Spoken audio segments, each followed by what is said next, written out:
Greetings everyone, welcome to Chess Advanced. This is from the Grand Chess Tour Finals that's happening in Sao Paulo, Brazil. And the thing is that with the white pieces here we have Levon Aronian, and with the black pieces we have Pragg. So I'm going to show it from the perspective of Pragg.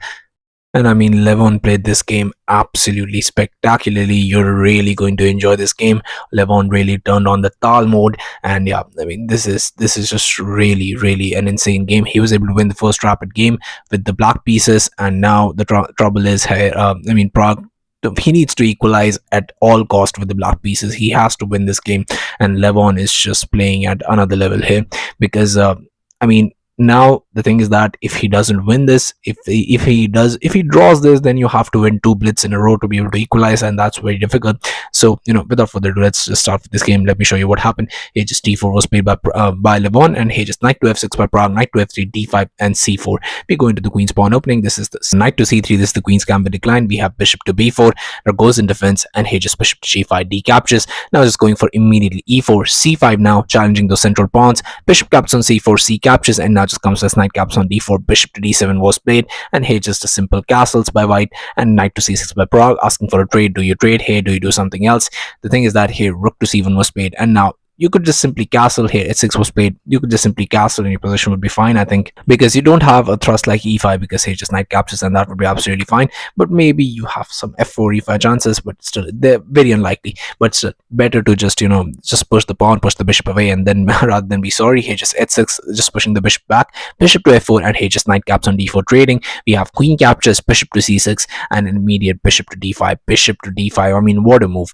I mean, just think about it. Here pawn is grabbing that square, knight is grabbing that square, bishop is capturing that square, queen is capturing that square, and you just throw the bishop on the center of the board, saying that, well, if you want to capture it, why don't you just go ahead?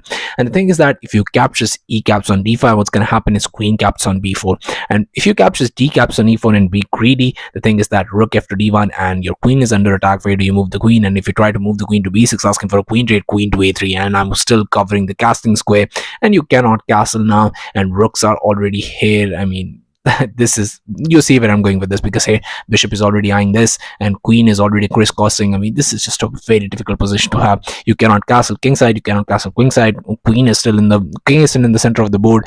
Queen is doing absolutely nothing. You have no counterplay. You're going to be suffering and suffering and suffering till you resign. So here after bishop to d5, just castles was played, which is the best move in this position. Just queen captures on b4, finally grabbing that, and just e captures on d5, and even this is fine. But after rook after d1 was played, the thing that you don't want to do in this position, here in this position, Pragg actually goes for. Here in this position, Pragg had a lot of time on his clock, but he still wasn't able to find the right move because he thought everything was fine, and he did not see clearly. In this position, he played rook to e8, and this just does not work, and this just completely blunders the game. The move you want to play in this position is a5, pushing the queen back. Queen goes to b3, you play a4, and after queen to b4, now you play rook to e8, and then it's fine. The thing is that why it's fine, it's very difficult to understand, because here after e captures, the move you want to play is knight captures, and after bishop captures, it seems like there's this annoying pin that you cannot get rid of. But here after this rook jumps in, now you have queen to a5 defending and also asking for a queen trade, and if you trade, your position is absolutely fine. There is no issues, and this position most likely ends in a draw. But here after rook after d1, we have rook to e8, and rook to e8 just completely blunders it directly, because here after e captures, you have knight captures, and bishop captures. Seems like a decent position, right? I mean, it's the same position. Why does this not work? Because of rook to d4, and now I'm doubling up. You don't have queen to a5 asking for a queen trade and defending the bishop at the same time, and this now does not work, and you lose a piece. And that's what I think he missed. I think in that line, in his mind space somewhere along the line, I think he completely missed that he was supposed to play a5 first and then move the rook. He just moved the rook and thinking that it maybe would be fine, but it is not. And the thing is that there is nothing you can do. If you play a move like rook to e4 in this position, you're just completely losing. After rook captures, queen captures, you're completely piece up. But here, if you try to go for queen to d7, maybe just sacking the queen for trying to do something, you don't have a mate in this position because the queen is guarding it, so there is nothing you can do. But after bishop captures on d5, here Levon did not go for rook to d4. I mean, that's completely crushing, but he went for g3. g3 is equally working here in this position as well. Unfortunately for Pragg, here just g5 was played, but now just comes this bishop to c7 attacking the queen. Queen moves to d7, and here queen to c5. The thing is that in this position, if you try to go for rook to e4 attacking the queen, then just comes bishop captures on d8, rook captures on b4, rook captures on d5. This guards the piece, so there is nothing you can do. And even if you try to get there maybe rook captures, this is still completely winning because the rook is jumping in next. You're getting the second rook jumping in on the 7th file. Your position is completely winning. There is absolutely no difference to all of this. Yes, you can try this, but after this I'm just going to be completely having that. I'm a complete piece up. You have no counterplay. This is just completely over. So that was the idea, but this was maybe a decent way to go.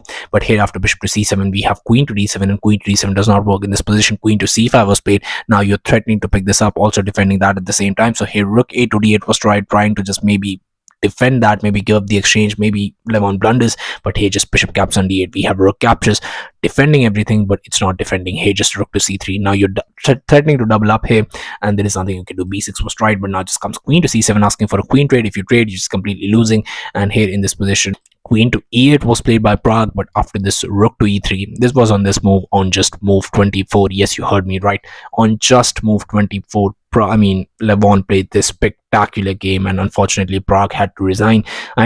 There is no other way to put it. Rook to e8 seemed like such a natural move because anyone would just try to develop there, and it's only move, I don't know, it only move like 14 or 15 or something, and still that turned out to be a blunder, and that was very, very unfortunate for Pragg. And in this position there is nothing you can do. The thing is that if you try to go for queen to f8, then just comes rook e to d3. I'm picking that up next, and there is nothing you can do about it. And if you try to go for queen to d7 asking for a queen trade, I just trade happily, and next I'm going rook e to d3 and I'm picking it up next. There is no defense. So that's why here after this he resigned the game, and kudos to Levon. Have to give credit where it's due. He played a spectacular game, finding the right moves. Crushing player of Pragg's caliber in just 24 moves is not an easy feat. So yeah, thank you all for watching. I'll be coming back with such amazing games, so stay tuned to the channel, stay updated, and I'll be seeing you guys very, very soon. Thank you very, very much for watching.